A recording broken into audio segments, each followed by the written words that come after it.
Agora, então, voltando lá para trás, fala um pouco da invasão. Como é que foi? Como foi essa organização? Foram vários ônibus da Camisa 12. Como que foi? Olha, a invasão foi o seguinte. A invasão ela começou no Recife. Porque quando foi para o Recife, nós tivemos muita gente que foi. Então, nós tivemos no jogo contra o Corinthians, é sempre Corinthians, né? Tá lá embaixo, depois vai lá e vai mexendo, né? Meio Garrincha, meio Aleijadinho, mas o Corinthians vai chegando. E daí lá no Recife, foi um grupo importante de pessoas, nós ganhamos o jogo. E daí teve gente ajoelhada no campo, tivemos esse negócio, e começou já dentro de um movimento. Já dentro do movimento, depois disso nós tivemos um jogo no Sul, e daí chegou que nós fomos para a semifinal.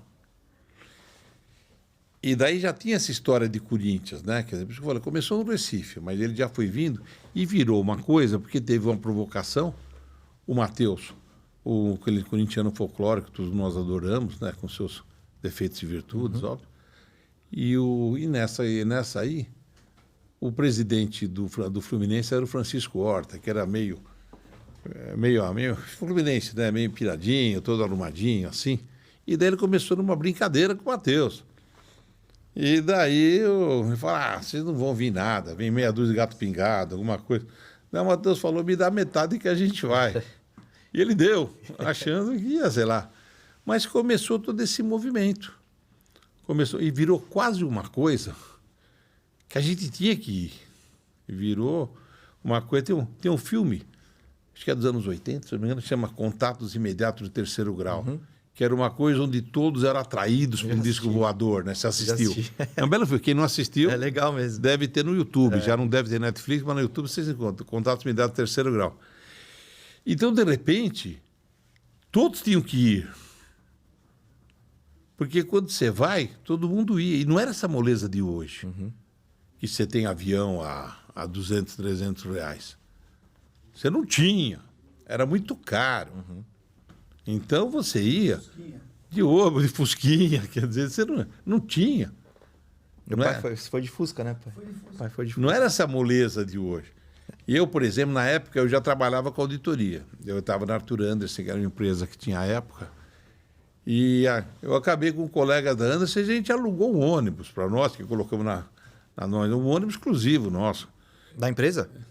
Um ônibus exclusivo. Não, mas foi para colegas da empresa, da camisa da Arthur Anderson. Trabalhou na empresa no outro dia? Não, o jogo foi domingo. Mas até voltar e tudo? Chega. No outro dia? Chega. Os ônibus chegam aqui 4h30, 5 horas da manhã. E aí chegamos. Foi todo mundo baqueado, então. Tudo feliz. Pô. Daí você imagina, nós alugamos um ônibus, porque fez parte da Caravana da 12. A Caravana da 12 saiu do viaduto do Chá, que era do Teatro Municipal, onde saíam nossas caravanas. E daí nós fomos. E o legal dessa viagem é que quando você passava na Dutra, então você imaginava a Dutra à noite, era uma marginal 6 horas da tarde. Então a Dutra ela era um congestionamento quase. E em cada passarela que tinha, lotado de pessoas com bandeira do Corinthians. E seguindo, né? E daí, nós íamos. Eu lembro que nós chegamos no começo da manhã, nós chegamos lá, logo na entrada do Avenida Brasil, tinha tipo umas comunidades lá com bandeira do Corinthians. Quer dizer, então virou aquela coisa de... O carioca é mais otimista, também vai. Então, e daí nós fomos para as praias. E daí você imagina que tem um monte de ônibus. Invadiu a praia mesmo, literalmente. Invadiu a praia literalmente. Invadiu a praia literalmente. E com isso foi indo. Aí tem um folclore, né? Tem aquela história de ter trocado as bandeiras do Hotel Nacional, que tem as bandeiras de vários países, trocou tudo por bandeira do Corinthians. Daí teve um boato de que iriam colocar a camisa no Cristo. E daí então foi polícia, torcida do Fluminense, tudo lá preparado. Dizem que saiu uma carreta aqui com um monte de pano dentro. Agora, mas não teve. Mas com isso foi divertido, porque daí nós fomos. Eu lembro que eu já cheguei, a volta de meio-dia, mais ou menos, chegamos lá no Maracanã. E era legal, porque apareceu até um bug com tudo Fluminense, pintado Fluminense, esse negócio todo. E, de repente, a torcida começa a subir com o bug dos caras. Levantou na mão. Mas não tinha violência. Não é zero de violência. Era uma puta diversão. Tinha um jornal chamado Pasquim, que era um jornal carioca, que só falava de carioca, assim, só gozava dos paulistas, mas que todos nós líamos, porque era aquele jornal que falava um pouco de política, dentro das metáforas que o momento permitia, né? E daí eles fizeram um negócio chamado Dicas para os corintianos do Rio de Janeiro. Então, fazendo tudo troça em cima da gente, quer dizer, mas era uma página de Pasquim, colocando que isso era a gíria do paulista, brigar biscoito com bolacha, esse negócio todo. E daí foi o negócio, porque virou. Para você ter uma ideia, eles tinham uma propaganda da Rádio Fluminense, que ao longo do ano 77, se você pegasse qualquer revista que tinha a propaganda da Rádio Fluminense, eles mostravam era a torcida do Corinthians. Caramba. Que era o Maracanã lotado. Porque quando nós entramos, era tudo Corinthians, nós éramos maioria. E daí ficamos lá. Tivemos uma grande sorte porque choveu. Eles tinham um puta time. O time do Fluminense era melhor. O Fluminense era muito melhor que o nosso. Quer dizer, e daí saiu o Fluminense 1-0. Daí saiu 1-0 o Fluminense. Daí a gente... Pintinho, né? Então daí saiu 1-0. De repente, sei lá, e o lado que nós estávamos, era o que foi o lado onde o Tobias defendeu os pênaltis, né? Então a gente viu o gol do Russo. Foi meio na nossa cara o gol do Russo, né? Quando teve aquela meia puxeta, meia bicicleta, sei lá o quê.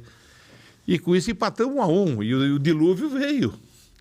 E no dilúvio, não adianta você ser craque, não adianta você ter um puta time. Barro é barro. E daí nós fomos para os pênaltis. Na hora dos pênaltis, cobraram o pênalti do nosso lado. E daí desestabiliza. Claro. Quando cobra pênalti na arena, quando cobra do nosso lado, né? Daí foram lá. O Tobias pegou 3 pênaltis. Daí foi aquela loucura. Aquela festa toda. Aquela festa. E foi... Para você ter uma ideia da chuva, na época a gente usava cabelo muito comprido. Eu tenho cabelo liso. Cabelo liso. Então, com aquela chuva, o cabelo tudo escorrido. E daí o Fantástico me gravou. Quando teve o Fantástico fez a matéria, eu estava lá, tentei pegar isso, mas depois eles falaram para mim que era muito caro o celulóide na época. Acho que é celulóide que faz isso. Era muito caro, então eles gravavam os programas em cima dos outros. Entendi. Então não existe o Fantástico da Invasão. Caramba. A Globo conseguiu, depois ela me deu um material, porque daí eu pedi, já eu adulto, né? Quer dizer, isso eu pedi nos anos 90. E eu pedi e eles acharam algumas coisas na Globo, mas não... e me deram uma fita, um VHS do que eles tinham, mas não era o Fantástico. O Fantástico já não tinha. E daí tem outra história curiosa também na Invasão. Porque fizeram um filme da Invasão uns anos atrás, né? Fizeram o filme da Invasão. E daí, não sei como, alguém falou, olha, o Raul participou da Invasão, né? E quando falaram comigo, eu falei, olha, cara, vem até aqui, porque eu acho que eu tenho material que você não tem. E o cara que tinha feito o filme estava pronto.